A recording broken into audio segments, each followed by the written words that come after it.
ایک چیز لوگ بھول جائیں کہ کوئی میرے خلاف بکواس کرے گا اور میں خاموشی سے سنتے ہوں. جو بھی میرے خلاف سازش کرے گا یا بات کرے گا ماں سوائے خان کے چاہے کوئی کیوں نہ ہو دڑن تختہ کر دوں گا میڈیا میں.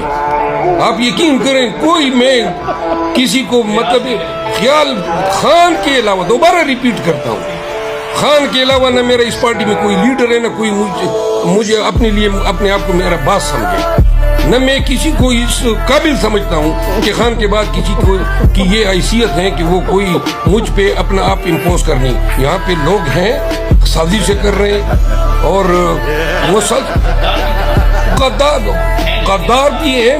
بات سنیں میری آپ کو کمپرومائز لوگ تھے بہت سارے لوگ کمپرومائز تھے. یہ وقت آئے گا ان کے چہروں سے یہ نقاب میں کھینچوں گا. جس نے مکروہ کردار ادا کیا ہے یہ پی ٹی آئی کا یہ حشر وہ تھا اگر اس میں کمپرومائز